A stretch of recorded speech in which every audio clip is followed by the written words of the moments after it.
हमारा फर्ज जाने की कोशिश की। हमने कोई कत्ल कर दिया, खून कर दिया, क्या कर दिया हमको?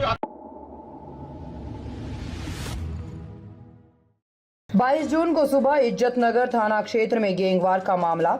मुख्य आरोपी बिल्डर राजीव राणा ने परिवार के साथ किया सरेंडर। 22 जून के बाद पुलिस ढूंढती रही मगर राजीव राणा पेपर लेकर अधिकारियों के पास पहुंचा। राजीव राणा ने बताया, एक तरफा कार्रवाई प्रशासन हमारे खिलाफ कर रहा है। राजीव राणा ने कहा कि बीजेपी का अंधभक्त हूं और अंधभक्तों के साथ ऐसा ही होना चाहिए।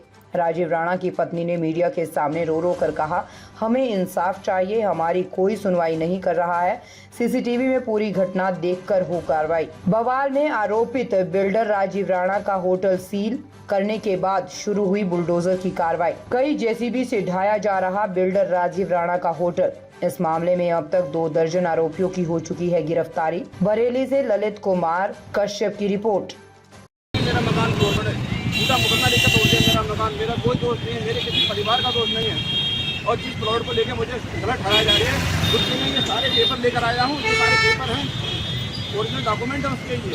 आप पहले क्यों नहीं आए? क्या वजह थी इतना लेट आए आप? जब भी हम थाने आना चाहते थे, कोई ना कोई हमें डिस्टर्ब करता था, कहता था हम बहुत मतलब हमारी को सुनने को तैयार नहीं थे। 2-3 बार हम थाने से लौट गए, एक बार हम एसएसपी साहब के यहाँ से लौट गए और हमने अपना वीडियो के बारे में अपनी बात कहने के लिए। कोई भी हमारी बात सुनने को तैयार नहीं है। आज हमारे पूरे घर को तहस नहस करके हमारा पूरा परिवार सड़क पे आ गया है। तो क्या है जो अपनी गिरफ्तारी और ये सच बताएं आपको, ये हम जैसे बीजेपी अंधभक्त की यही सजा होना चाहिए। जो हम थे, जो बीजेपी के अंधभक्त होते हैं, उनकी यही सजा होना चाहिए जो आज हमारे साथ हुआ।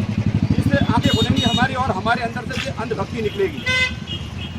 बीजेपी सरकार से हमें कुछ नहीं मिला सिवाय दोषी के अलावा। बीजेपी सरकार से हमें कुछ नहीं मिला सिवाय दोषी के अलावा। हमें इंसाफ चाहिए, हमें इंसाफ चाहिए। इंस्पेक्टर से सबसे इंसाफ चाहिए। जो हमारे साथ कोई अधिकारी हमारे सुनने को तैयार नहीं। जो कह रहा है वो तो इन्हीं के कह रहा है, हमारी कोई भी कहने को तैयार नहीं। इसलिए हमें इंसाफ चाहिए, इंसाफ चाहिए और कुछ नहीं चाहिए। और देखिए किस तरह से हमारा मकान तोड़ा जा रहा है। मेरा मकान तोड़ दिया तो मकान डीडी अप्रूव है? मकान भी अप्रूव है, हमारा होटल भी अप्रूव है। उसके बावजूद उसके बाद ही मकान तोड़ा जा रहा है। कोई सुनने को तैयार नहीं है, कोई पेपर मांगने को तैयार नहीं है। सिर्फ एक तरफा कार्रवाई, हम गलत है, गलत है, गलत है। क्या वजह है जो एक तरफा कार्रवाई की जा रही है? मैं आपको बताना चाहता हूँ, जिस घटना से हमें दोषी ठहराया जा रहा है, उस घटना का सीसीटीवी कैमरे निकाल दिए जाए, सीसीटीवी फुटेज निकाल दिया जाए। वहाँ बैंक पे कैमरे लगे हुए हैं। जिस दिन ये घटना घटी थी, उस दिन 5-6 दोस्तों को लेकर हमारा छोटा भाई अपने प्लॉट को खाली कराने गया था। बाद दूसरा पक्ष आया जिसका नाम आदित्य उपाध्याय और चंदू पंडित है। उसने आकर एकदम से अंधाधुंध फायरिंग शुरू कर दी। हमारे भाई के एक दोस्त ने जिसका नाम रोहित ठाकुर है, उसने सिर्फ अपने बचाव में 1-2 फायर किया। बाकी सारी फायरिंग जितने भी फायर 50 फायर 100 राउंड जो हुए हैं, वो सारे उसी की तरफ से हुए हैं।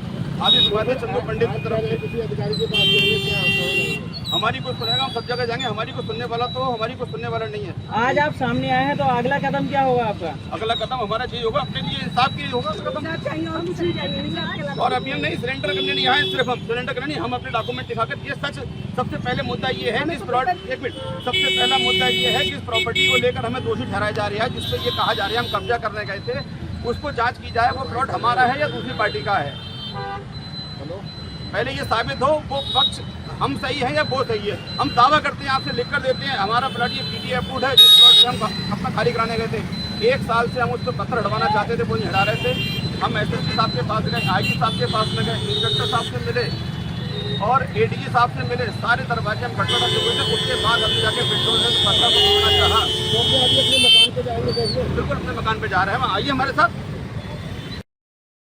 ताज़ा खबरों से जुड़े रहने के लिए हमारे चैनल को सब्सक्राइब करें और बेल आइकन को दबाना ना भूलें ताकि हर खबर की नोटिफिकेशन आपको मिलती